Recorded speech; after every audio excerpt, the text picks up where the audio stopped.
যে আমার এই বাচ্চাটার হয়তো পরিচয় পাবে না, কিংবা আমার বাচ্চাটাকে মানুষ নাজায়েজ বলবে।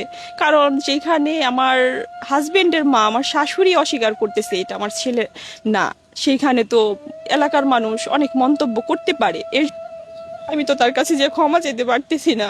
যদি চাই সম্ভব হইতো তাহলে আমি আমার বাবার পায়ে ধরে ক্ষমা চাইতাম। হয়তো বা আমি তার সাথে অনেক অন্যায় করছি। ভালোবেসে হিন্দু ছেলেকে বিয়ে করেছিলেন আমার পাশে থাকা শ্যামলী। সে হচ্ছে একজন মুসলিম মেয়ে। হিন্দু ছেলেকে বিয়ে করাতে তার পরিবার থেকে তাকে মেনে নিচ্ছে না, তাকে বাসা থেকে বের করে দিয়েছে। কিন্তু আমার হাতে কিন্তু সেই ছেলের হচ্ছে এফিডেভিট কাগজ রয়েছে, সে অর্থাৎ মুসলিম হয়েছে, তারপরেও তার পরিবার তাকে মেনে নিচ্ছে না। এই ছেলে এখন এই শ্যামলীকে রেখে হচ্ছে অন্যত্রে চলে গিয়েছে, কোথায় চলে গিয়েছে জানে না। এমন তো অবস্থায় শ্যামলীর তো গর্ভে রয়েছে 3 মাসের একটি সন্তান। এই সময় কিন্তু স্বামী সবচাইতে কাছে থাকা প্রয়োজন একটি স্ত্রীর, কিংবা শ্বশুর শাশুড়ি একটু আদর যত্ন বা একটু ভালোবাসা পুত্রবধূর উপরে থাকে বেশি। কিন্তু এই সময় সে একা, তার পাশে কেউ নাই একমাত্র আল্লাহ ছাড়া। আজকে আমি একটু শ্যামলী আপুর সাথে কথা বলবো। আসলে আপু, এই যে আপনার হাজবেন্ড যে রিপন, তার সাথে আপনার এই যে এই সম্পর্ক হওয়ার পর আপনার পরিবার থেকে কোনো কি কি কি বলেছে আসলে, মানে বিয়েটা করলেন এই যে তারপর কি বলেছে তারা? বিয়েটা করার পরে আমার বাবা কোনো কিছু বলে নাই। আমার ফুপিরা শুধু বলল, আমার বাবা তোমার সাথে কথা বলে না।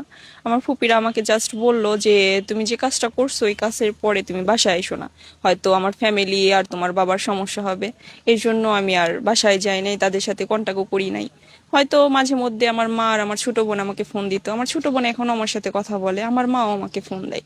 কিন্তু পরিবারের অন্য কেউ আমার সাথে কথা বলে না, সবাই আমাকে ব্লক করে দিছে। আসলে এই যে আপনার বাবা আপনার সাথে কথা বলেন, এই বিষয়টা আসলে কেমন লাগে? আসলে এই আমার বাবা আমার সাথে কথা বলে না, এই বিষয়টা অনেক খারাপ। কারণ আমি হইলাম আমার বাবার বড় মেয়ে, এক সময় তার খুব আদরের ছিলাম। আমি কখনো মানে একটা মেয়েকে তো তার মা সেবা করে, আমাকে আমার বাবা সেবা করতো। আমার আমার জামা কাপড় আমার বাবা না ধুয়ে দিলে আমি সেই জামা কাপড় কখনো পরি নাই। মানে আমি যে এত বড় হয়েছি তারপরও আমার ফ্যামিলি আমাকে মুখে মুখে তুলে খাবার খাওয়াইতো।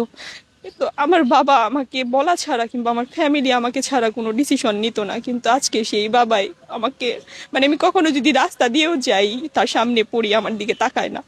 এটা অনেক কষ্ট। আমি হয়তো আমার বাবাকে অনেক কষ্ট দিছি। আমি তো তার কাছে যে ক্ষমা চাইতে পারতেছি না। যদি চাই সম্ভব হইতো তাহলে আমি আমার বাবার পায়ে ধরে ক্ষমা চাইতাম। হয়তো বা আমি তার সাথে অনেক অন্যায় করছি। কি বলে ক্ষমা চাইতেন বাবার কাছে? এই যে আপনার চোখে পানি, এটা কেন?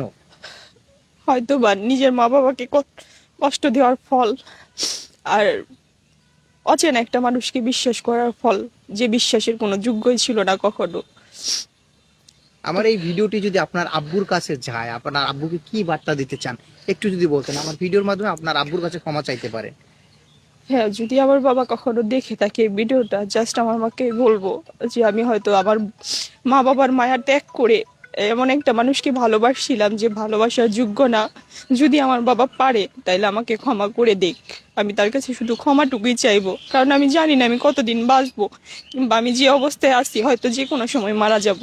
জাস্ট আমার বাবার কাছে আমি ক্ষমা চাইবো, কারণ সে তো আমাকে এত বড় করছে, ওই হিসেবেও যেন আমাকে ক্ষমা করে দেয়।